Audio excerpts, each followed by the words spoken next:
आज के इस धम्म मित्र में जुड़े हुए सभी धम्म मित्र और धर्मचारी विमल प्रिय और आर्यभट्ट जी को बहुत बहुत साधुवाद कि आज मुझे आज के 131वीं डॉक्टर अंबेडकर जयंती के उपलक्ष्य में कुछ संवाद करने का मुझे अवसर दिया है। जैसे कि हम जानते हैं कि हमारा मित्राभ्यास हम निरंतर कुछ महीने से हम करते आ रहे हैं और हमारा मित्राभ्यास अभी जो आध्यात्मिक समाज का अर्थ जो है वो कुछ एक दो टॉक के बाद ये संपन्न होने जा रहा है। लेकिन बीच बीच में जो भी हमारे बौद्ध त्यौहार या जयंती आती है तो हम अक्सर हमारे धम्म मित्र वर्ग में हम उसको मनाने का या उसके बारे में जानने का हम प्रयास करते हैं। तो आज हमें मौका मिला है, जैसे कि 14 तारीख होके गई है, लेकिन उसी के उत्साह में, उसी के प्रेरणा से हम आज अपने धम्म मित्र वर्ग में हम ये जयंती जो है समर्पित करते हैं। जैसे कि विमल प्रिय जी ने बताया है कि बाबा साहब का जीवन जो है एक युग पुरुष का जीवन है। उनके बारे में जितना बताया जाए, जितना उनका कार्य उन्होंने अपने जीवन में किया है, उसका जितनी हम बात करें उतना कम है, क्योंकि एक पुरुष और एक महापुरुष अपने जीवन में क्या कर सकता है उसका परिचय बाबा साहब के जीवन दर्शन और उनके पूरे व्यक्तित्व में हमें मिलता है। तो मैं आशा करता हूँ और बहुत सारी शुभकामनाएं मैं हम इस संघ की तरफ से या हमारे केंद्र की तरफ से बहुत सारी शुभकामनाएं मैं देता हूँ। और जो विषय आज मैं आपके बीच में रखने वाला हूँ, हो सकता है कि आपने इसके पहले कभी कुछ अलग अलग पहलुओं में उसको सुना होगा, देखा होगा, लेकिन आज मैं उसको एक विशेष स्वरूप में बात करने जा रहा हूँ। वो विषय ये है कि बाबा साहब के सामाजिक क्रांति में 4 आर्य सत्य का क्या स्वरूप है। मैं उम्मीद करता हूँ कि आप सभी वीडियो ऑन रखें, जितना लोग हो सके। अगर किसी को समस्या नहीं है नेटवर्क की तो ज़रूर अपना वीडियो ऑन रखें। मैं देखना चाहूँगा कि आप मुझे सुन रहे हैं और मैं आप ही से बात कर रहा हूँ। ऐसा ना हो कि मैं स्क्रीन से बात कर रहा हूँ और आप लोग अदृश्य है। वैसे तो हम बहुत दूर हैं, लेकिन अदृश्य मत बनिए, है ना। काफ़ी हम लंबे दूर दूर डिस्टेंस में हम बैठे हुए हैं। मेहरबानी है कि हम इस डिजिटल या ऑनलाइन के टेक्नोलॉजी को हम सही दिशा से उसका उपयोग कर रहे हैं। तो विषय, जैसे मैं फिर से दोहराता हूँ कि जिस विषय को आपके बीच में मैं आज रखने वाला हूँ वो विषय है बाबा साहब के सामाजिक क्रांति में 4 आर्य सत्य का स्वरूप क्या है। अर्थात बाबा साहब के पूरे आंदोलन में वो किस प्रकार से 4 आर्य सत्य की बात करते हैं। जैसे कि तथागत बुद्ध ने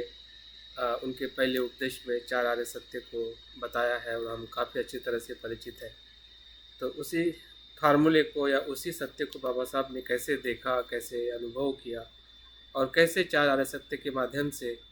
हमारी जो समस्या है या संसार को उन्होंने इस पीड़ा से, जो पीड़ा हम अस्पृश्यता की पीड़ा कहते हैं, दुख कहते हैं, वो किस प्रकार से उन्होंने हमें मार्ग दिखाया या मुक्त किया, उसकी कुछ बातों को मैं आपके बीच में रखने वाला हूँ। जैसे हमें बाबा साहब के व्यक्तित्व को अगर हम शुरुआत में देखते कि उनका जो व्यक्तित्व है वो एक रत्न की तरह है। जैसे कि उसके रत्न के विभिन्न पहलू होते हैं, उनका व्यक्तित्व 8 पहलुओं से घिरा हुआ है। व्यक्तित्व बाबा साहब को कहा जाता है। बाबा साहब के वैसे 8 से भी ज़्यादा हो सकते हैं, लेकिन प्रास्ताविक तौर पे अगर हमें बाबा साहब से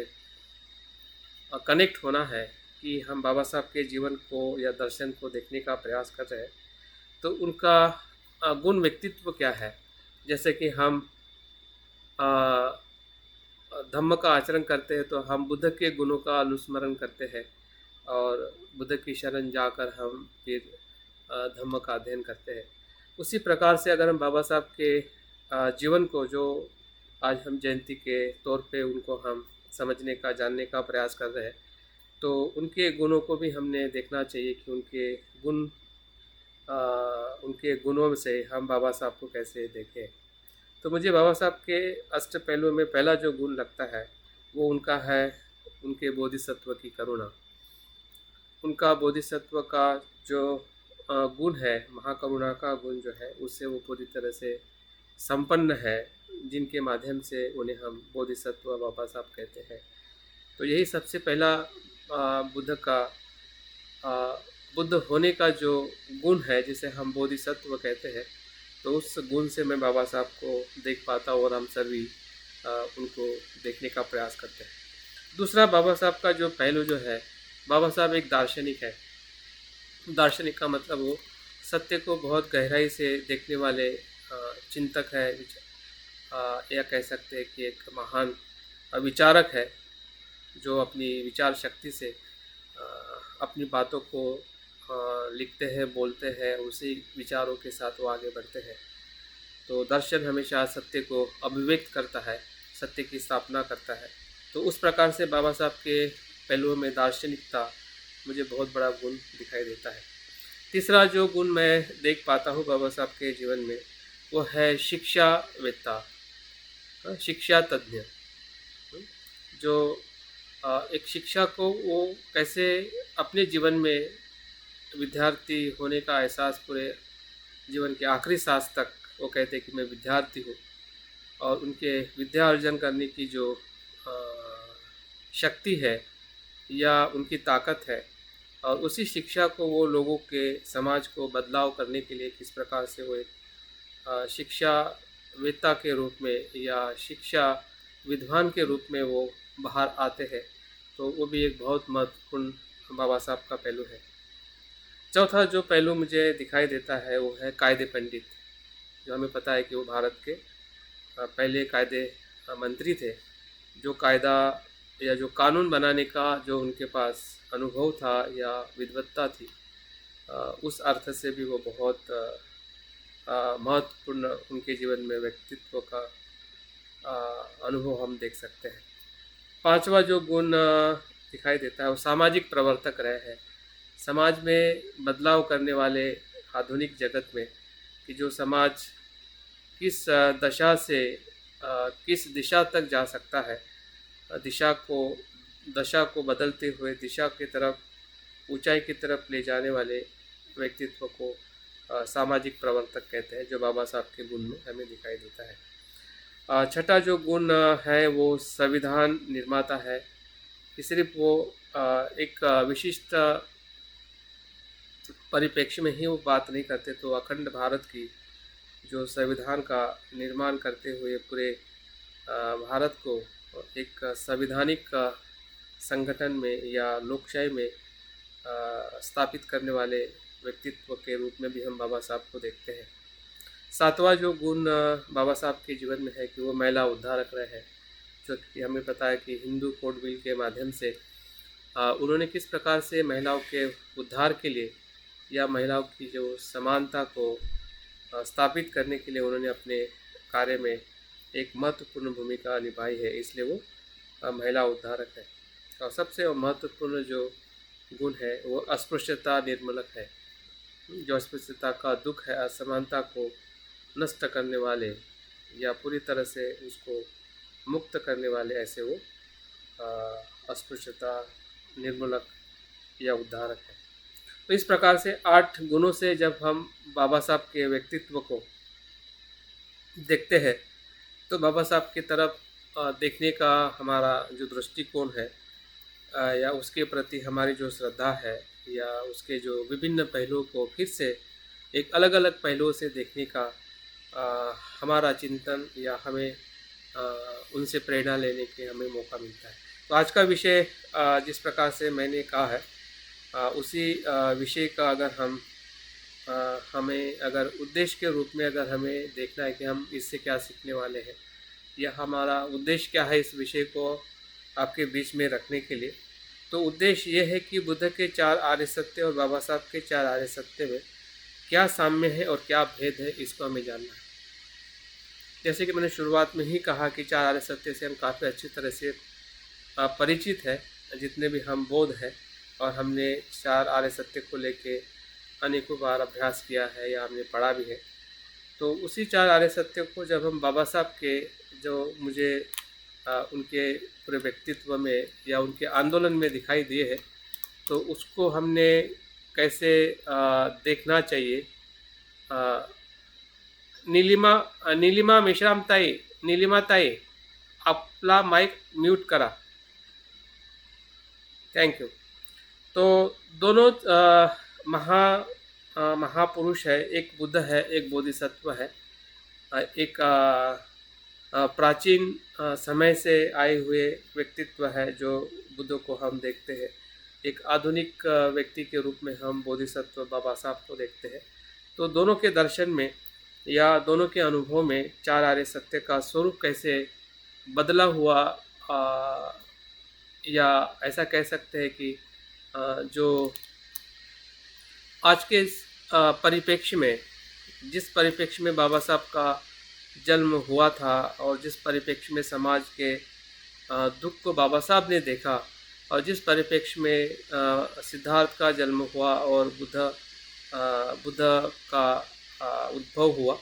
तो उस समय सामाजिक परिस्थिति और किस प्रकार से बुद्ध ने 4 आर्य सत्य को रखा,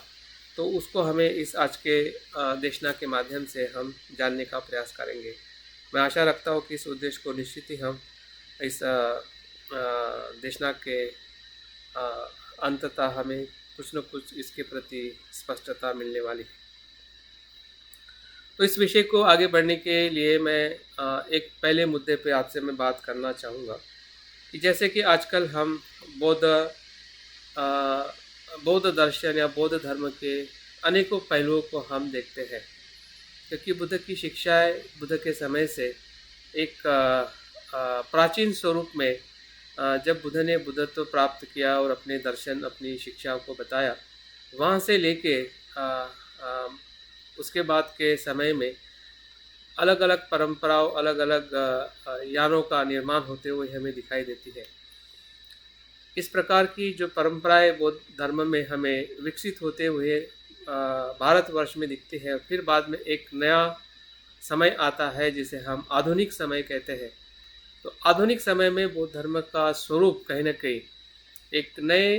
उद्देश्य के साथ में आगे आया है। अगर आपको पता है या आपके जानकारी में नहीं है, तो हमने जानकारी ज़रूर रखनी चाहिए कि जो हम पारंपरिक बौद्ध धर्म के माध्यम से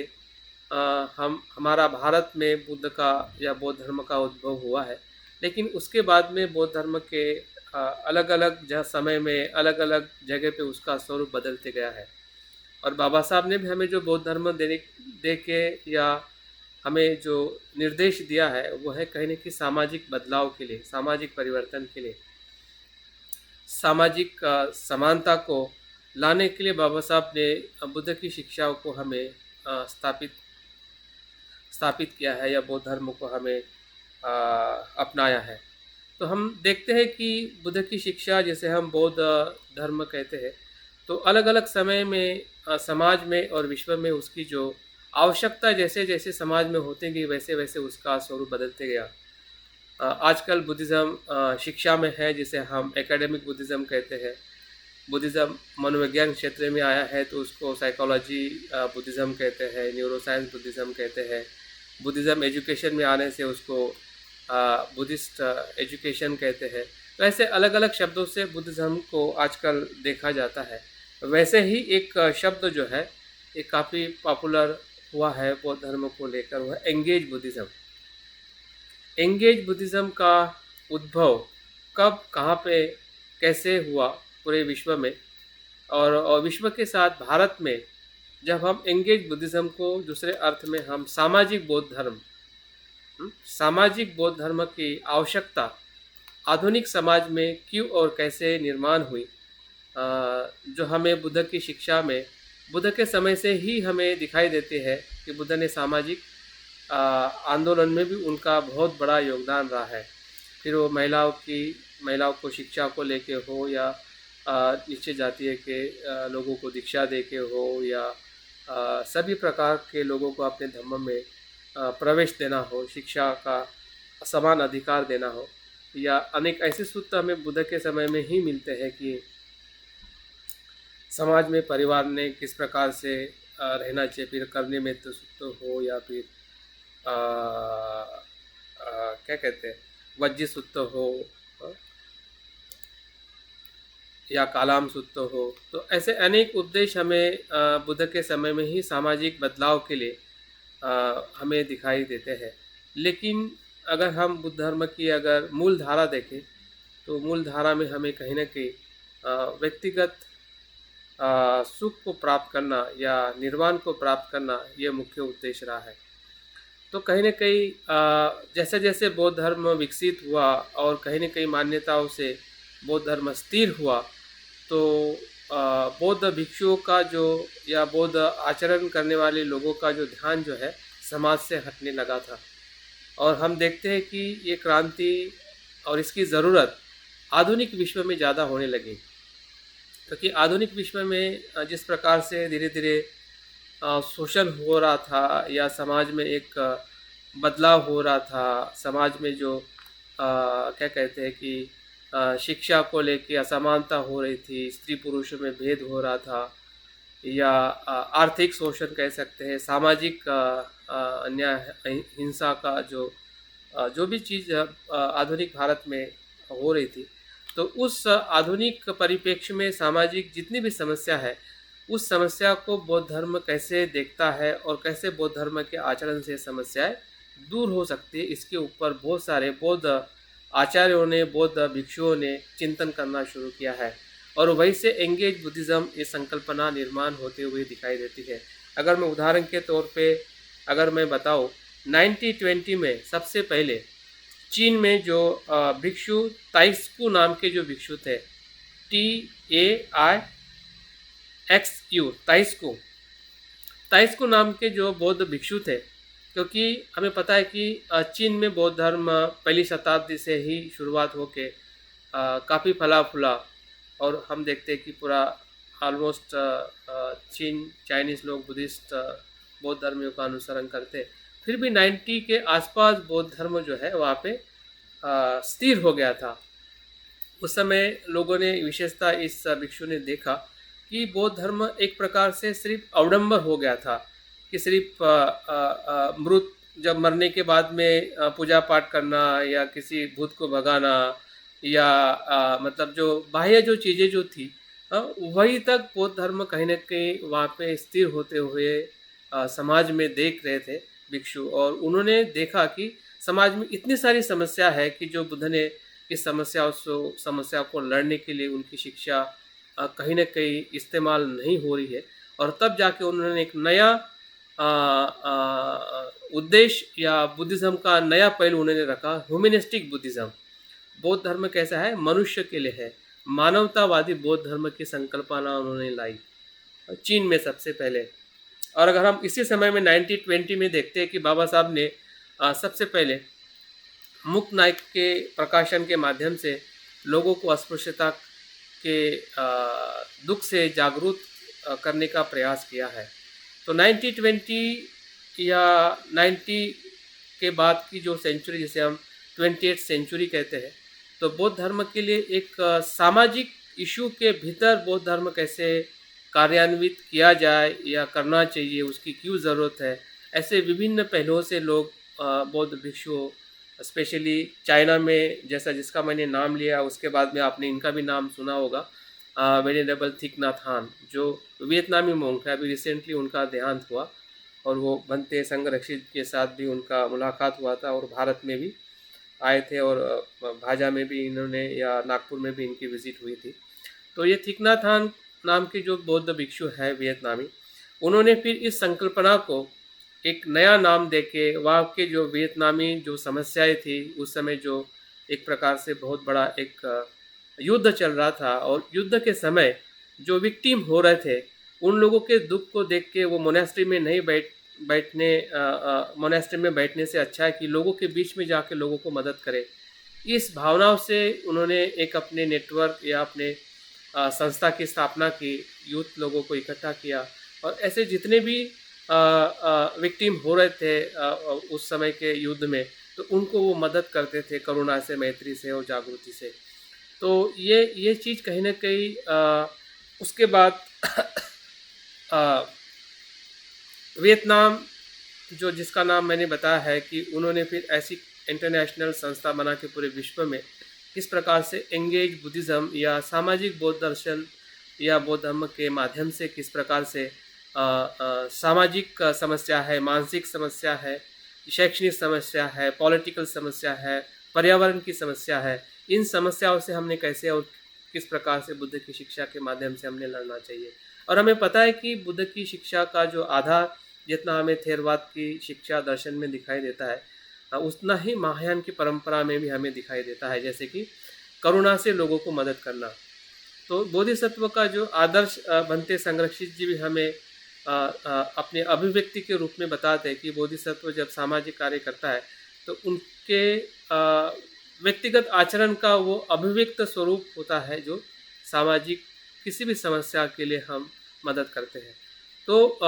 भंते के दर्शन में भी हमें ये बात दिखाई देती है कि सामाजिक पहलुओं को किस प्रकार से हमने जागृति से और मैत्री से मदद करनी चाहिए, फिर वो शिक्षा हो, गरीबी हो या समानता हो या किसी भी प्रकार के सामाजिक जो भी दुख है, आर्थिक दुख है, उस दुख में भी बौद्ध धर्म किस प्रकार से कार्यान्वित हो सकता है। ये 1920 के बाद पूरे एशियन बुद्धिस्ट कंट्री में, उसके बाद फिर थाईलैंड हो, श्रीलंका हो या जितने भी बुद्धिस्ट कंट्री है, वहाँ पे इस प्रकार के आंदोलन, इस प्रकार से बौद्ध जो आचार्य थे वो सोचने लगे और इस प्रकार से सामाजिक इशू के ऊपर बौद्ध धर्म किस प्रकार से कार्य करता है कि जो बुद्ध की शिक्षा का मूल है। अगर सामाजिक परिवर्तन नहीं होगा तो व्यक्तिगत परिवर्तन भी असंभव है, क्योंकि अगर अनुकूल वातावरण ही नहीं होगा तो व्यक्ति का विकास होना भी बहुत मुश्किल है। तो व्यक्ति का विकास और समाज का विकास वो एक सिक्के के दो पहलू है। बौद्ध धर्म कभी भी सिर्फ व्यक्तिगत सुख की बात नहीं करता है और निर्वाण भी व्यक्तिगत सुख नहीं है, वो संसार का सुख है। संसार उसमें समाविष्ट होता है जब व्यक्ति निर्वाण या बुद्धत्व को प्राप्त करता है। तो संसार से वो अछूता नहीं रहता है या संसार के समस्याओं से वो अलिप्त नहीं रहता है, वो उसके साथ में हमेशा करुणा और मैत्री से वो उसको मदद करता है। तो इस अर्थ से भी हमने बुद्ध के शिक्षा, बुद्धत्व को हमने देखना चाहिए। तो इस सामाजिक बौद्ध दर्शन में ऐसा कहा जाता है या उनका ये दर्शन है कि स्वयं के परिवर्तन से दुनिया में बदलाव लाना, ये उनका दर्शन है। और हमें पता है कि महायान परंपरा या बुद्ध की मूल शिक्षा भी ऐसी है जो बुद्ध के जीवन में ही हमें वो दिखाई देती है। स्वयं के परिवर्तन से दुनिया में बदलाव लाना, यही सामाजिक बौद्ध दर्शन है जो हमें कुछ हद तक समझना चाहिए या समझने का हमने प्रयास करना चाहिए, जिसका आधार जो है, इसका आधार क्या है? जागृति और करुणा है, जिसे हम सजगता कहते हैं या स्मृति या करुणा कहते हैं, कि जिसके माध्यम से हमारे भीतर व्यक्ति और समाज के भीतर तीन प्रकार के विष, हमें सभी को पता है कि जो लोभ, द्वेष, मोह के कारण ही व्यक्ति और समाज दुखी है। इस बात को हमें पूरी तरह से समझना है या समझते हुए हमें करुणा और प्रज्ञा से हमें इन तीनों विषयों को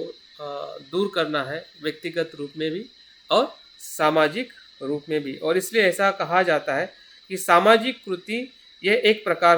की ध्यान साधना है। सामाजिक कार्य एक प्रकार की ध्यान की कृति है जिसमें प्रज्ञा और करुणा का हमेशा प्रवाह रहता है। तो इस प्रकार से सामाजिक बौद्ध दर्शन या सामाजिक जो बौद्ध धर्म का जो आजकल जो पूरे विश्व में जो आंदोलन या हर जगह पे इसके साथ में जो कार्य, हमारा संघ भी इस एंगेज बुद्धिज़्म के साथ में, इस नेटवर्क के साथ में जुड़ा हुआ है। नागलोक से हम काफ़ी लोग उससे जुड़े हुए हैं। तो और हमारे सामाजिक प्रकल्प को भी हम देखते हैं, संघ के जितने भी सामाजिक प्रकल्प रहे हैं, अभी भी कुछ प्रकल्प चल रहे हैं, वो कहीं न कहीं इसी पहलू को दर्शाते हैं। तो इस पहलू को हमें इसलिए समझना ज़रूरी है ताकि हमें बाबा साहब के सामाजिक क्रांति में बाबा साहब ने किस प्रकार से बुद्ध की शिक्षाओं को इम्प्लीमेंट किया। और हम भारतीय परिप्रेक्ष्य में अगर हम देखते हैं कि बाबा साहब के आंदोलन में एंगेज बुद्धिज़्म या सामाजिक बौद्ध दर्शन या बौद्ध समाज का परिवर्तन कब और कैसे हुआ है, तो हम बाबा साहब के पूरे आंदोलन में हम देख सकते हैं। जैसे कि चाइना और वियतनाम और हर एक अपने बौद्ध देशों में हम विशिष्ट व्यक्ति या बौद्ध आचार्य का योगदान देखते हैं। तो भारतीय परिप्रेक्ष्य में हम बाबा साहब अम्बेडकर जी का इस सामाजिक बौद्ध दर्शन के लिए या सामाजिक बौद्ध सामाजिक क्रांति के लिए बाबा साहब का अ, कैसा किस प्रकार से बुद्ध की शिक्षा को उन्होंने आधार रखते हुए इसमें परिवर्तन किया है, इसके बारे में हमें जानने का प्रयास करना है। इसी के मार्ग को अगर हम आगे देखते हैं कि बाबा साहब के सामाजिक क्रांति में उनका व्यक्तित्व जो जिसे हम बोधिसत्व कहते हैं, और हमें पता है कि किसी भी सामाजिक परिवर्तन के आंदोलन में बोधिसत्व का आदर्श ही एक महत्वपूर्ण मार्ग है, क्योंकि बोधिसत्व का आदर्श व्यक्ति और समाज के संतुलन को बनाए रखता है। क्योंकि उनके संकल्पना में ही या उनकी प्रतिज्ञा में ही दिखाई देता है कि मैं और मेरे साथ सभी जीव मात्रों को बुद्धत्व प्राप्ति तक मैं ले जाऊँ या सभी को बुद्धत्व प्राप्ति का अनुभव कराऊँ। ये संकल्प बोधिसत्व प्रतिज्ञा में या बोधिसत्व होने का जो एहसास है, वो बाबा साहब के जीवन में अनेकों समय से निर्माण होते हुए दिखाई देता है। बचपन से लेके उनके युवानी तक जब जब भी उन्होंने दुख को अपने भीतर से अनुभव किया और उस दुख से समाज के दुख के साथ वो एकरूप होते गए कि जैसा मैं दुखी हूँ, मुझे इतना दुख हो रहा है, तो समाज के भीतर रहने वाले लोगों को कितना दुख होता होगा। जिसे हम कह सकते उस करुणा भावना से बाबा साहब के जीवन में अनेकों पहलू जहाँ जहाँ पे भी उनको अस्पृश्यता का, असमानता का या जीवन की जो सत्यता है या जीवन का जिसे हम कह सकते हैं कि अर्थ है, क्योंकि वही व्यक्ति बोधिसत्व होता है कि जो जीवन की क्षण भंगुरता को अनुभव करता है या जीवन के सही अर्थों को समझता है। बाबा साहब स्वयं कहते हैं कि अगर मेरे पास में जीवन का सही अर्थ नहीं होता तो शायद मैं अच्छा प्राचार्य बन के, प्रिंसिपल बन के या एक न्यायाधीश बन के एक सामान्य और सुख संपन्न व्यक्ति में बन जाता। हाँ, अगर उनके पास में जीवन का सच्चा उद्देश्य नहीं होता। ऐसी बहुत सारी संधियाँ बाबा साहब को बार बार मिलती गई, लेकिन ऐसी संधियों को उन्होंने ठुकराया है या उसका त्याग किया है, तो उसके पीछे एक ही कारण था कि उनके पास में जीवन जीने का उद्देश्य समाज में बदलाव लाना, समाज को सुखी करना या दुखों से मुक्त करना, इसी आधार पे बाबा साहब ने सभी का परित्याग करते हुए हमें दिखाई देता है। तो बाबा साहब की जो बोधिसत्व की या पारमिता का आचरण जो है वो अपने आप में अनूठा है, और वही सामाजिक बौद्ध दर्शन का आधार है। अगर हमें बाबा साहब के जीवन में से अगर हमारे भी जीवन में देखना है कि समाज कैसे बदल सकता है, कैसे बदलेगा, जो समस्या हमें आसपास में दिखाई देती है, तो बहुत सारे चैलेंज, बहुत सारी अपेक्षा, बहुत सारे हमारे दोष देना हम शुरू कर देते हैं। ये समाज इसके वजह से दुखी है, इसके वजह से दुखी है, उसके वजह से दुखी है। लेकिन जब हम बाबा साहब के दर्शन में देखते हैं या बौद्ध सामाजिक दर्शन में देखते हैं, तो वो देखने से, दोष देने से वो समस्या कभी हल होने वाली नहीं है। और हल तभी हो सकते हैं कि उसी समय हम अपने बोधिसत्व होने का अगर हम थोड़ा भी एहसास कराते हैं कि मैं क्या कर सकता हूँ, मेरी शक्ति या मेरी करुणा से मैं कैसे उस दुख को समझ सकता हूँ या उन्हें मैं मदद कर सकता हूँ या ऐसे कोई कार्य कर सकता हूँ जिससे मैं उनको प्रत्यक्ष और अप्रत्यक्ष रूप से मदद करूँ। तो यही बोधिसत्व का मार्ग बाबा साहब के जीवन में हमें दिखाई देता है। और बोधिसत्व के आचरण में हमें उनकी जो कार्य पद्धति को भी देखना बहुत ज़रूरी है। जैसे कि हम देखते हैं कि हमारी जो कार्य पद्धति है वो तभी सफल होती है कि जब हमारे भीतर में बोधिसत्व होने का एहसास हमारे मन में आता है, या हमारा दुख और औरों का दुख हमें एक जैसा लगता है। हम औरों के दुख में अपने आप को देखते हैं, अपने दुख में औरों को देखते हैं। इस भाव से जब हम अपने जीवन को देखते हैं व्यक्ति के रूप में, एक सामाजिक परिवर्तन और सामाजिक परिवर्तन के रूप में एक व्यक्ति परिवर्तन, ये दोनों चीज़ें अब अभिन्न है, भिन्न नहीं है। वही बोधिसत्व की देखने की दृष्टि है कि जब वो दोनों बातें एक दूसरे से जुड़े हुए देखता है, तो समाज का दुख उसको खुद दुख का अनुभव होता है, खुद के दुख का अनुभव उसे समाज के दुख का अनुभव होता है, जिसे हम करुणा या दुख का अनुभव हम कह सकते हैं। तो बाबा साहब की कार्य पद्धति क्या रही होगी या क्या है, मैं कुछ 10 बातों को लेकर मैं संक्षिप्त में बताना चाहूँगा। तो इस कार्य पद्धति को या मेथड्स ऑफ डॉक्टर आम्बेडकर कह सकते हैं कि बाबा साहब की पद्धति कैसी थी कार्य करने की, और हम अपने जीवन में इनमें से कौन सी पद्धति को हम प्रेरणा लेके हम अपना सकते। ज़रूरी नहीं है कि जिस प्रकार से बाबा साहब का एक अपना व्यक्तित्व था महापुरुष का या बोधिसत्व का, तो हम उस अवस्था में भले अभी नहीं हैं, लेकिन कहीं ना कहीं हम छोटे बोधिसत्व ज़रूर है। चाइल्ड बोधिसत्व के रूप में भी अगर हम अपने आप को महसूस करें लिटिल बोधिसत्व, तो कहीं ना कहीं हमारे भी कार्य पद्धति उसके जैसी या उसके कुछ आसपास में हमने ढूंढनी चाहिए। तो पहली जो पद्धति जो मुझे दिखाई देती है उनके पूरे जीवन काल में कि जो उन्होंने बोधिसत्व के रूप में जो उन्होंने कार्य किया है, वो है कि उच्च शिक्षा लेना और मानवता का भाव रखना। ये सबसे पहली उनकी कार्य पद्धति है। उच्च शिक्षा को प्राप्त करना। अभी उच्च शिक्षा का मतलब उच्च शिक्षा होता है जिस भी विषय में हमारा अभ्यास हुआ है उसमें ऊंचाई तक पहुंचना। अगर हमने कोई बीए किया है, एमए किया है या कोई भी अभ्यास किया है, या जिस विषय में हमें बहुत गहरी रुचि है, तो उस विषय को हमें आधा अधूरा नहीं छोड़ना है। अगर आधा अधूरा छोड़ दिया तो मतलब फिर वो उस मार्ग पे जाने के लिए हमें कहीं ना कहीं हमारा ही अज्ञान हमें अवरोध करेगा।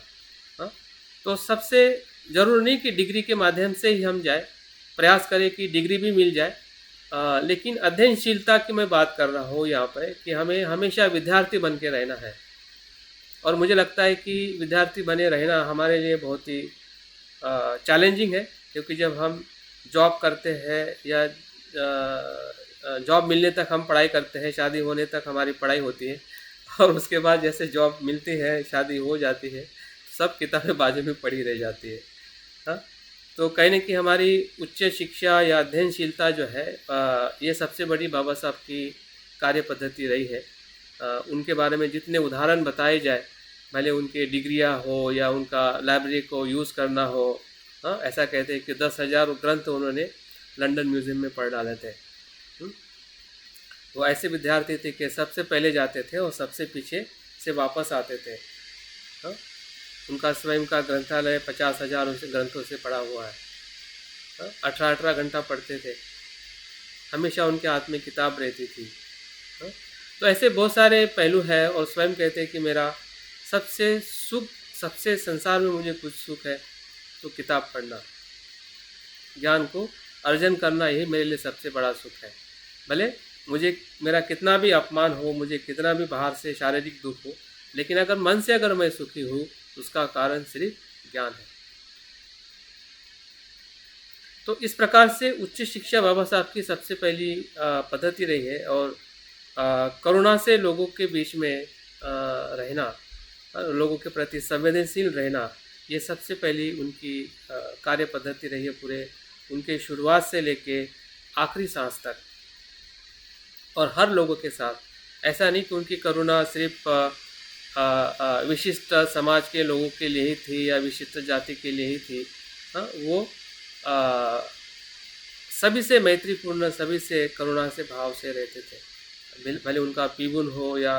घर का काम करने वाला नौकर हो या उनका मित्र हो या कोई ऑफिसर हो या किसी भी जाति या समाज का किसी प्रकार का व्यक्ति हो, वो सभी के साथ मानवतापूर्ण व्यवहार, ये उनकी सबसे बड़ी कार्य पद्धति थी जो हमें उनके व्यक्तित्व में दिखाई देती है। उसके बाद अगर हम आते हैं कि बाबा साहब के आंदोलन की शुरुआत सबसे पहले अगर किसी का उन्होंने इस्तेमाल किया है वो पत्रकारिता। पत्रकारिता मतलब प्रकाशन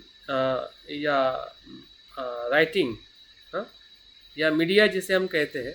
तो मीडिया का सबसे पहले उन्होंने इस्तेमाल किया। और हमें पता है 1920 से मुकनाय से लेके फिर बहिष्कृत भारत, फिर जनता, फिर प्रबुद्ध भारत आदि जितनी भी पत्रिकाओं के माध्यम से लोगों को, विशेषतः अपने लोगों को जागरूक करना और संगठित करना, उनकी समस्याओं को ध्यान में रखते हुए, उनकी क्षमताओं को ध्यान में रखते हुए उनको प्रेरित करने के लिए बहुत सारी पत्रिकाओं के माध्यम से समाज को एक प्रॉपर तरीके से गाइड करने का सबसे बड़ा शस्त्र बाबा साहब ने अपने पूरे आंदोलन में उन्होंने इस्तेमाल किया है, जिसे हम पत्रकारिता कहते हैं। दूसरा जो उनका कार्य पद्धति करने का जो मार्ग रहा है सत्याग्रह, फिर वो महाड़ का सत्याग्रह हो या नासिक का सत्याग्रह हो या जो सामाजिक और धार्मिक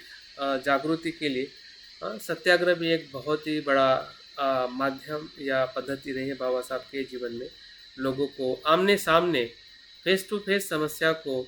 उजागर करना, अपने समाज के लिए भी और उच्च समाज के लिए भी, और उस समय जो ब्रिटिश गवर्नमेंट थी उनके सामने भी, क्योंकि बाबा साहब की लड़ाई 3 प्रकार से बाबा साहब लड़ाई लड़ते थे। अपने समाज के साथ भी उनकी लड़ाई थी कि अपना समाज पूरा अज्ञानी था, अंधश्रद्धा में था, नासमझ था, तो उनके साथ में भी उनका संघर्ष या उनकी लड़ाई थी। ब्राह्मण समाज के साथ में भी उनकी लड़ाई थी, क्योंकि ब्राह्मण समाज के साथ उनको लड़ाई करनी थी कि जिन्होंने इस प्रकार से अस्पृश्यता को हमेशा बनाए रखने का वो प्रयास करते थे। और तीसरी लड़ाई थी ब्रिटिश गवर्नमेंट के साथ। एक कानूनन तौर पे या जो भी उस समय की जो सत्ता थी उससे मदद लेने के लिए उनको हमेशा उसी माध्यम से उनको लड़ाई करनी पड़ी। और वो बहुत ही निपुण थे और क्या कहते कुशल थे कि उन्होंने बहुत ही अच्छी तरीके से तीनों का भी एक संतुलन रखते हुए उनके पूरे आंदोलन में, फिर वो सत्याग्रह हो या किसी प्रकार का भी आंदोलन हो, किसी में भी हमें हिंसा या नकारात्मकता या ऐसी असमानता या अन्याय होते हुए हमें उनके आंदोलन में दिखाई नहीं देता है। तो सत्याग्रह करने का जो उनका मार्ग जो था वो बहुत ही शांतमय और अहिंसात्मक था। चौथी जो बात है, बाबा साहब ने अनेक प्रकार के संस्थाओं की स्थापना की। फिर बहिष्कृतकानी सभा हो या समता सैनिक दल हो या पॉलिटिकल पार्टी हो या जितनी भी संस्थाएं बाबा साहब ने बनाई, क्योंकि इंस्टीट्यूशन से जो एक स्थिरता आती है कार्य करने के लिए, वो बाबा साहब निश्चित ही उसके महत्व को समझे थे। और लोगों को इकट्ठा लाने के लिए या एक साथ में अपने बल से, फिर वो मनुष्य बल हो या धन बल हो या किसी प्रकार के भी बल को अगर हमें स्थापित करना है तो संस्था का होना कितना महत्वपूर्ण है। लेकिन इसमें हमें ये चीज़ दिखाई देती है कि संस्था में बाबा साहब का जो आधार रहा है वो किसी भी पद को पकड़ते हुए बाबा साहब हमें किसी संस्था में दिखाई नहीं देते हैं। तो उनकी जो निस्वार्थ जो भावना रही है, उनके किसी भी संस्थान को बनाने के, लोगों को सौंप कर उनको कार्यान्वित करने की, ये एक महान उनकी विशेषता हमें उस कार्य पद्धति में दिखाई देती है। पांचवी जो पद्धति है, बाबा साहब हॉस्टल, कॉलेज और यूनिवर्सिटी में शैक्षणिक क्षेत्र में उनका जो कार्य करने की जो पद्धति थी, ताकि समाज में एक स्थिरता के साथ बदलाव होते रहे। क्योंकि शिक्षा से बदलाव होता है लेकिन वो कोई जादू जैसा बदलाव नहीं होता है, उसमें बहुत लंबी प्रक्रिया से गुजरना होता है।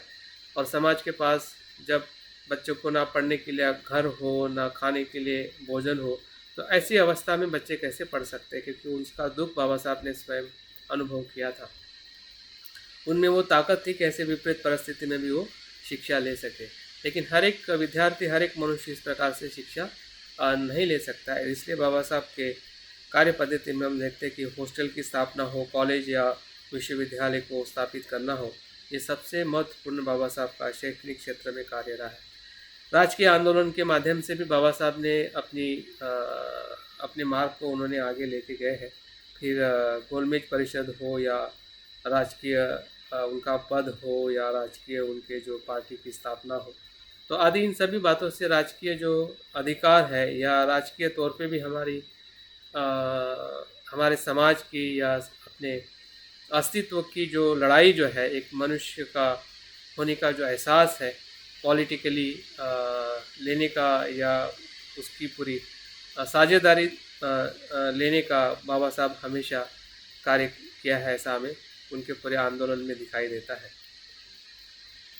थोड़ा आगे हम और जाते हैं कि बाबा साहब यहाँ तक ही नहीं रुके, बल्कि उन्होंने बहुत सारे संशोधनात्मक ग्रंथ की रचना की है। अगर हम हु वेर द शूद्र, अस्पृश्यता, अस्पृश्य क्यों और कैसे, अगर इन दो ग्रंथों का भी अगर हम अध्ययन करते हैं, तो बाबा साहब की जो संशोधनात्मक जो रचनाएं जो थी,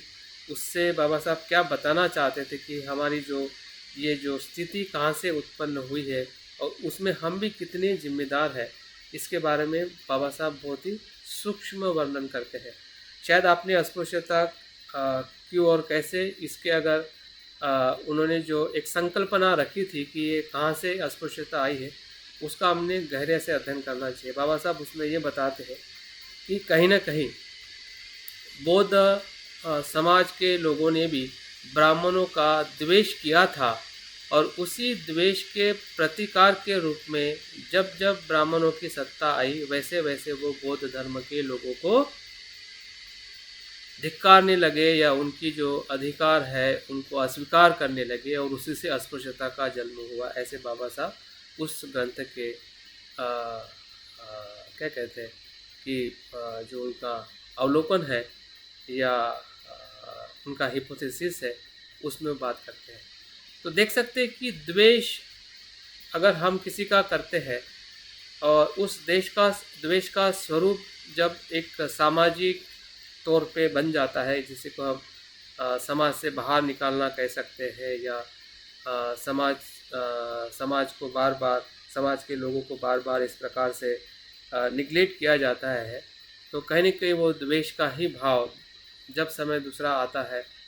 तो उस माध्यम से वो भी इस प्रकार से कार्यान्वित होता है। तो बाबा साहब के अगर इस ग्रंथ के मूल को देखें कि द्वेषी कारण है कि जिसके वजह से अस्पृश्यता का इतना विकराल रूप सामाजिक तौर पे या मानसिक गुलामी के तौर पे वो स्थापित हो चुका है। और इसलिए बाबा साहब उसमें ये भी कहते हैं कि जितने भी अस्पृश्य थे या अस्पृश्य है, वो पूर्व के बौद्ध थे। इसका अर्थ ही है कि वो किस प्रकार से बौद्ध को उन्होंने बाद में अस्पृश्य बनाया और हम अस्पृश्य बन के अपने अस्मिता को भूल चुके थे। तो इस प्रकार से संशोधनात्मक ग्रंथ भी एक बाबा साहब की बहुत ही महत्वपूर्ण पद्धति रही है, जिसमें धम्म, बुद्ध और धम्म, उनके धम्म का जो रचना है वो भी एक महत्वपूर्ण ग्रंथ है। संविधान के निर्माता के तौर पे, कानून की रचना के तौर पे भी बाबा साहब का कार्य करने की पद्धति हमें दिखाई देती है। या फिर बौद्ध धर्म की दीक्षा लेके 22 प्रतिज्ञा का हमें बोध कराना, ये भी बाबा साहब की एक विशिष्ट कार्य पद्धति थी, जिसमें बौद्ध की दीक्षा एक सामान्य उपासक भी दूसरे उपासक को दे सकता है। ये समानता किसी भी बौद्ध जगत में हमें दिखाई नहीं देती, सिर्फ भारत में, क्योंकि बाबा साहब समानता के मूल्य को इतना महत्व देते थे। सिर्फ उन्होंने महत्व ही नहीं दिया, बल्कि उसका लोगों के लिए अधिकार भी दिया कि जाओ आप भी शील का पालन करके आप औरों को भी दीक्षा दे सकते हैं। तो ये बौद्ध शिक्षा का या बुद्ध की शिक्षा का अनुसरण करते हुए बौद्ध धम्म क्रांति भी एक अपने आप में उनकी एक कार्य पद्धति रही। इस प्रकार से 10 कार्य पद्धति के माध्यम से हम अपने जीवन में किन किन कार्य पद्धति को हम देख सकते हैं, हम प्रेरित हो सकते हैं, या उसमें से या हमारी आज की आवश्यकता के रूप में भी कुछ पद्धतियाँ हम बना सकते हैं जिसके माध्यम से हम उस पथ पर चल सके जिसे बोधिसत्व का मार्ग कहते हैं, या वही मार्ग सामाजिक बौद्ध दर्शन का मार्ग बाबा साहब के जीवन में सामाजिक क्रांति के लिए हमें प्रेरित होते हुए दिखाई देता है। और तीसरा और महत्वपूर्ण मुद्दा जिस मुद्दे पे हमें थोड़ा आ, आ, और प्रकाश में डालना चाहूँगा कि 4 आर्य सत्य बाबा साहब के अनुसार क्या है। बाबा साहब के अनुसार 4 आर्य सत्य क्या क्या है। उसके पहले मैं बुद्ध के 4 आर्य सत्य को आपके सामने रखना चाहूँगा। बुद्ध के 4 आर्य सत्य, दुख आर्य सत्य है पहला, दूसरा है दुख समुदाय, तीसरा है दुख निरोध और चौथा है दुख निरोधगामी मार्ग। तो 4 प्रकार के सत्य को बुद्ध अपने अनुभव से या उनके बुद्धत्व प्राप्त करने के बाद वो पहला उपदेश सारनाथ में पंचवर्गीय भिक्षुओं को देते हैं। इसका हमें ऐतिहासिक तौर पे धम्मचक्र प्रवर्तन सूत्र में हमें उसको पढ़ने को और सुनने को मिलता है। लेकिन जब मैं इसी 4 आर्य सत्य को बाबा साहब के जीवन दर्शन में या उनके अनुभव में जब मैं देखता हूँ, शायद आप भी मेरे इस मत से ज़रूर सहमत होंगे, ऐसा मैं विश्वास रखता हूँ। तो पहला जो दुख के आर्य सत्य के तौर पे बुद्ध को जैसा अनुभव हुआ कि जीवन दुख है, शरीर में जो जन्म है, जरा है, वेदी है, मरण है, वियोग है, योग है, पश्चाताप है, पंचस्कंद दुख है। जो आध्यात्मिक तौर पे और संपूर्ण सत्य के तौर पे बुद्ध का जो दर्शन है वो आर्य सत्य का दर्शन है। लेकिन बाबा साहब के परिप्रेक्ष्य में जब मैं उसी पहले सत्य को देखता हूँ तो बाबा साहब ने कौन सा सत्य देखा है, किस सत्य का, किस दुख का बाबा साहब को अनुभव हुआ है, वो है अस्पृश्यता का दुख, जिसमें मानवीय सम्मान का दुख, जिसमें पूरी तरह से मानवता को नकारा गया था, ऐसी समस्या का दुख जो बाबा साहब के बचपन से लेके जब से वो समझदार हुए, या हम कह सकते कि जब वो स्कूल में जाना शुरू किए, उनकी उम्र के 7 या 8 वर्ष से लेकर फिर उनका सातारा का अभ्यास हो, या फिर गोरेगांव का प्रवास हो, या फिर मुंबई की जो स्कूल में जो भी उनके साथ में जो भी अस्पृश्यता का अनुभव हो, या फिर उनके बाल काटना नहीं हो, पानी पीना नहीं हो, अगर हमें उनके पूरे अस्पृश्यता के दुख को अगर जानना है तो एक बहुत ही अच्छा बाबा साहब का ही लिखा हुआ एक ग्रंथ है, वेटिंग फॉर वीज़ा। ये 40 या 45 पेज का बुक है जो बाबा साहब ने स्वयं अपने आत्मचरित्र के रूप में उन्होंने अस्पृश्यता के सभी अनुभव को उसमें उजागर किया है। और ये ग्रंथ PDF उसका अवेलेबल है, हिंदी में भी है, इंग्लिश में भी है, और यूट्यूब में शायद ऑडियो में भी है। तो उसको ज़रूर सुनना चाहिए, ज़रूर पढ़ना चाहिए। अगर किसी ने सुना पढ़ा होगा तो ज़रूर एक एक शब्द में दुख का एहसास है कि बाबा साहब, और ये लिखी हुई उनकी किताब, ऐसा बताया जाता है कि 35-36 में एक किताब लिखी है ये, मतलब पूरे अनुभव से, अनुभव का निचोड़। 35-36 मतलब एक बहुत बड़ी क्रांति, सामाजिक और धार्मिक आंदोलन करने के बाद का समय है। 1935-36 उस समय लिखी हुई छोटी सी पुस्तिका है, जो पुस्तिका आज के कोलंबिया विश्वविद्यालय में अमेरिका में इसका सिलेबस में इसको सम्मिलित किया गया है। तो ये इस किताब में बाबा साहब हर एक उस घटना को बताते हैं कि जहाँ जहाँ पे उन्होंने एक गहराई से अस्पृश्यता के दुख का अनुभव किया है। हमारे लिए अस्पृश्यता सिर्फ शब्दों में है, क्योंकि उसका अस्पृश्यता का अनुभव हमें उस तरह से नहीं हुआ है जिस तरह से बाबा साहब को हुआ है। मतलब उस समय के समाज को सभी को हुआ होगा, लेकिन दुख होना और दुख का अनुभव होना, मुझे लगता है दोनों में बहुत फ़र्क है। तो दुख तो तब भी था जब बुद्ध नहीं थे, लेकिन बुद्ध दुख को देख के बुद्ध क्यों बने? क्योंकि उन्होंने अनुभव किया कि दुख क्या है। उसी प्रकार से अस्पृश्यता से तो सभी पीड़ित थे, लेकिन उस पीड़ा का जब उनको भीतर से एहसास हुआ तब वो आर्य सत्य के रूप में वो देख पाए। अगर सबसे बड़ा उदाहरण अगर हम देखते हैं कि उसका जो एहसास जब वो अमेरिका से पढ़ के बड़ौदा में जॉब करते हैं, तब उनको और गहरा अनुभव उनके जीवन में कह सकते हैं कि एक बदलाव, जैसे हम उस जगह को भीम प्रतिज्ञा के नाम से भी हम जानते हैं कि उसी जगह पे बाबा साहब ने प्रतिज्ञा ली थी कि मैं इस दुख को मूल से नष्ट करूँगा। तो वो दुख का अनुभव बचपन से लेके उनकी उम्र के 25 या 30 साल में या उसके बाद में भी जो अनेक को अनुभव, फिर वो मुंबई में जॉब करते समय हो या हर जगह में, फिर उनको उस प्रकार से, और आज भी मृत्यु के बाद में भी आज भी हम बाबा साहब के फ़ोटो को जब लोग देखते हैं कि जो उनको पसंद नहीं करते, तो कहीं न कहीं उस दुख का हमें भी एहसास होता है कि लोग ऐसा, अगर फ़ोटो को देख के भी अगर ऐसा अनुभव लोग करते हैं तो बाबा साहब जब थे लोग कैसे अनुभव करते होंगे।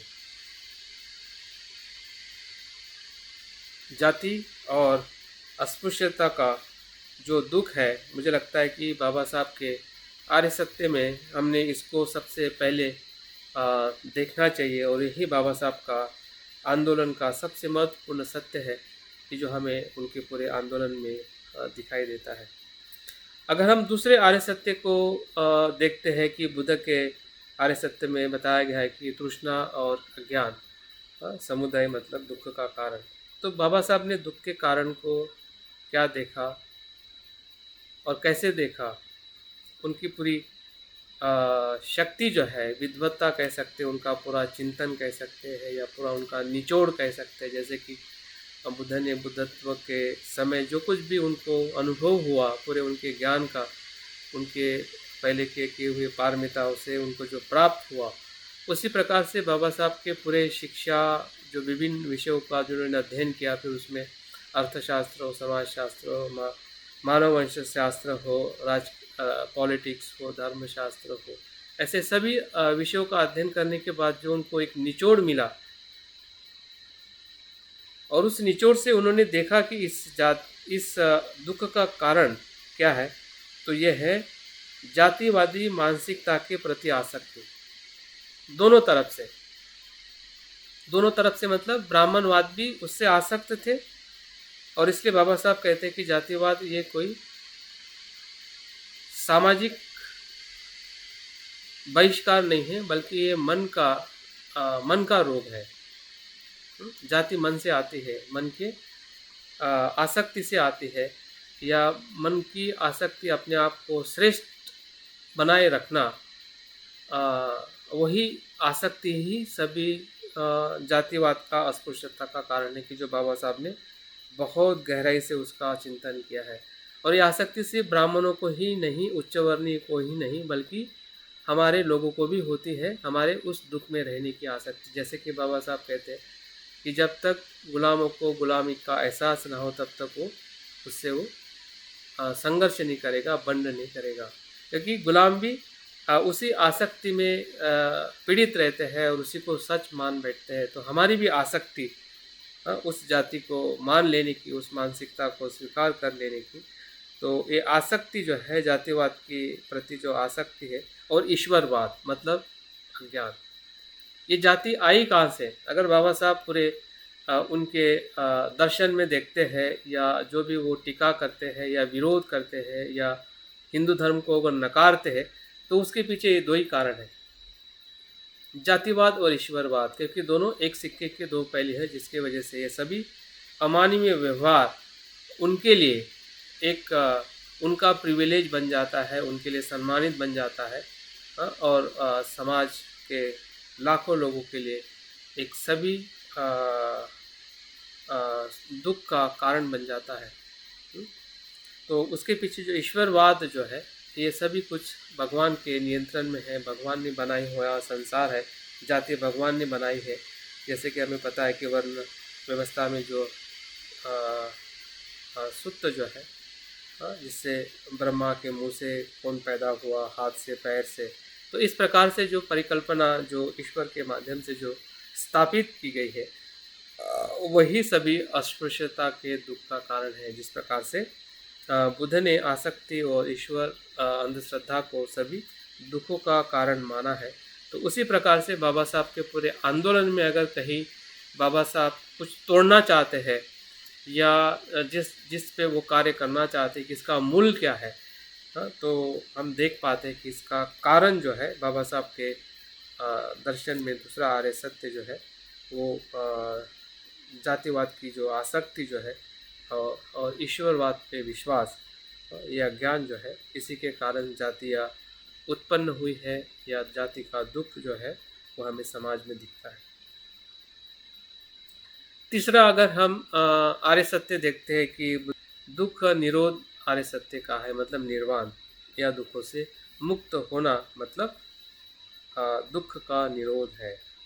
तो बाबा साहब के दर्शन में मुझे ऐसा समझ में आता है कि बाबा साहब जात पात का निर्मूलन ही बाबा साहब का परम उद्देश्य है, जिसमें जातिहीन समाज की जो स्थापना करना ये बाबा साहब का परम लक्ष्य है।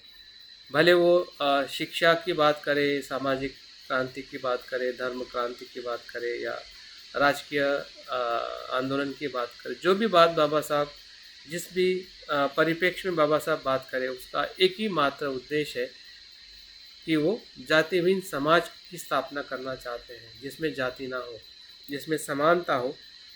यही बाबा साहब का लक्ष्य है। तो तीसरा आर्य सत्य जो है एक उस अवस्था को दर्शाता है कि जिसे हम निर्वाण कहते हैं। तो ये समाज का जो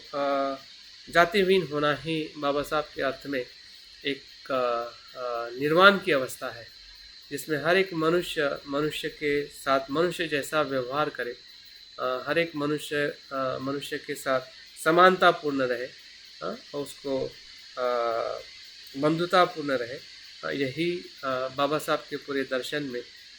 तीसरे आर्य सत्य को हम देख सकते हैं कि उनके आंदोलन का एक उद्देश्य जो है वो एकमात्र था कि वो जातिहीन समाज की स्थापना करना चाहते थे या मनुष्य का सम्मान वापस लाना चाहते थे कि जो हम पूरी तरह से भूल चुके थे या भुलाया जा चुका था।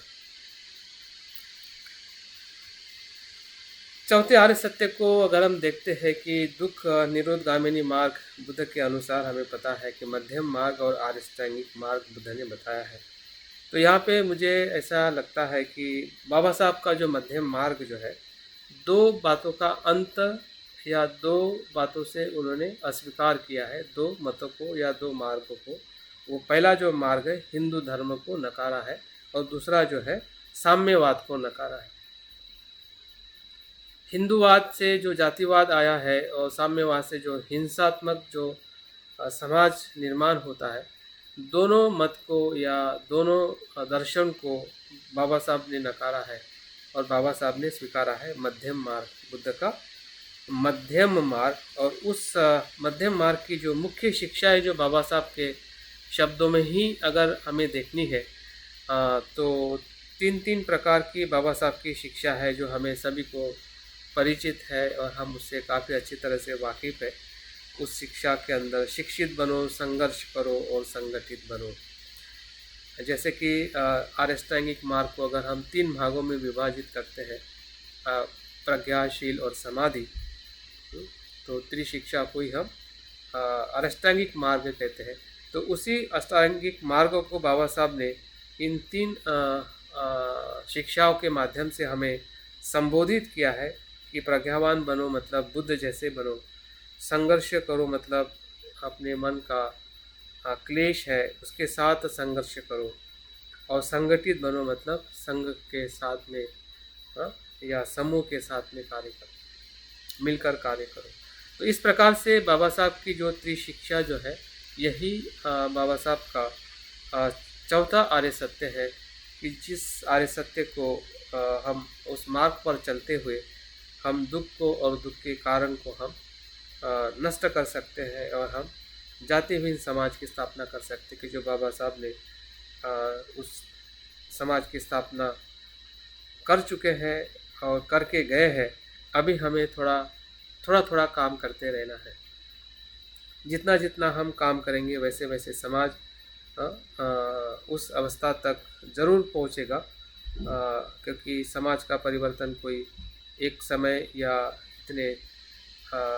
गति से होने वाला बदलाव नहीं है, धीरे धीरे होने वाला बदलाव है। और इसलिए बाबा साहब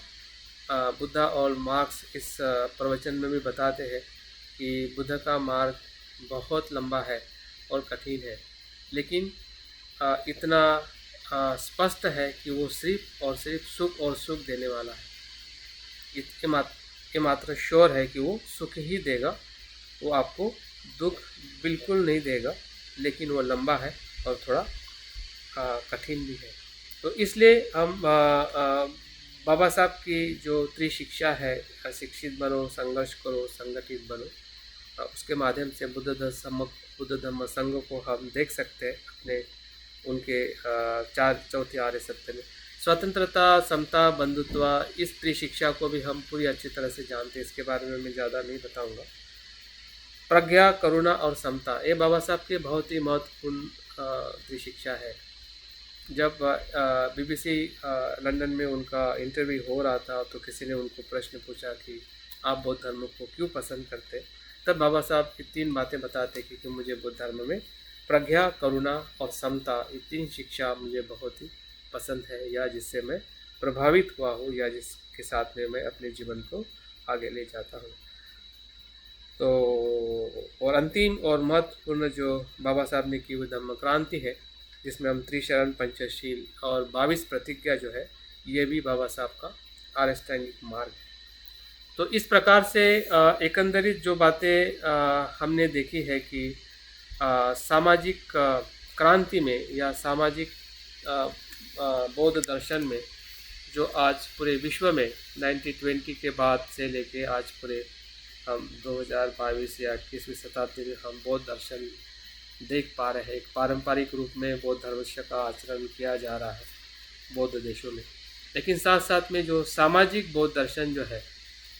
ये एक वैश्विक स्वरूप है कि जो इसका आचरण करने के लिए किसी को पारंपरिक रूप में बुद्ध शरण गच्छामि बोलने की ज़रूरत नहीं है, या किसी प्रकार का चिवर लेने की ज़रूरत नहीं है। सिर्फ इतना ही ज़रूरी है कि उसको जागरूक होना है, जागरूक रहना है, करुणापूर्ण रहना है, और सामाजिक जितनी भी कुछ समस्या है, दुख है, उसको एक बोधिसत्व के रूप में मदद करनी है। यही सामाजिक बौद्ध दर्शन का संपूर्ण आधार है कि जो हमें आज के आधुनिक विश्व में एक हमारे लिए बहुत ही बड़ा चैलेंज है, क्योंकि हम समाज में रहते हैं। सामाजिक हमारी जिम्मेदारियाँ जो बाबा साहब के जीवन से हमने देखी है कि समाज में जब दुख था, जब अस्पृश्यता थी, जब शिक्षा नहीं मिलती थी, पानी नहीं मिलता था, सम्मान नहीं मिलता था, तो कितना विपरीत और दुखमय समाज या परिस्थिति रही होगी। आज हमें बहुत कुछ मिलता है, फिर भी चैलेंजिंग है। कहीं न कहीं अन्य रूप में अन्य लोगों को, हमारे आसपास के ऐसे बहुत सारे विद्यार्थी है, समाज है, महिलाएं है, पुरुष है, कि जिसको हम मदद कर सकते हैं। और हम बाबा साहब के उसी 4 आर्य सत्य को, जिस प्रकार से उन्होंने अस्पृश्यता के दुख को देखते हुए दूसरे, तीसरे, चौथे आर्य सत्य को उनके पूरे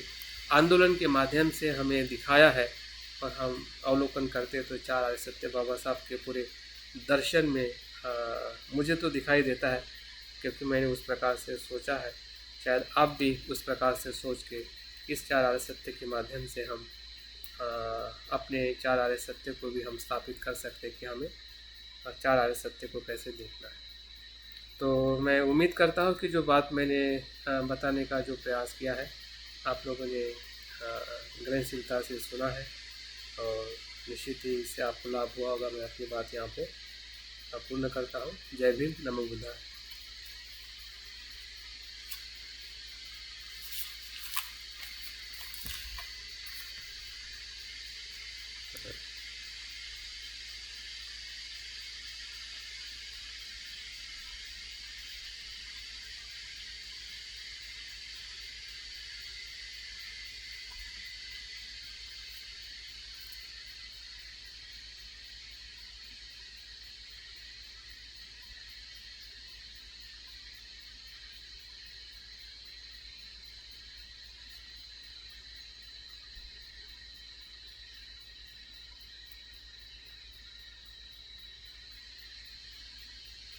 थैंक यू।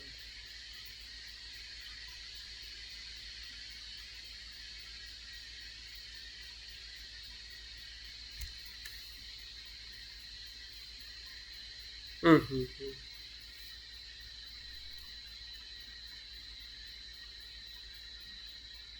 Right, right. बिल्कुल, बिल्कुल।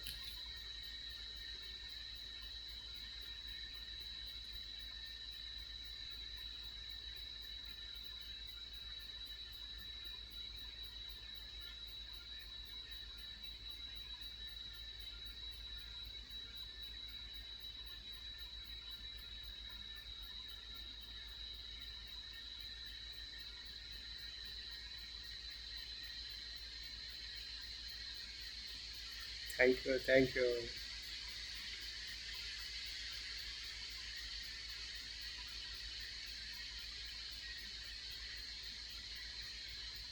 बिल्कुल, बिल्कुल।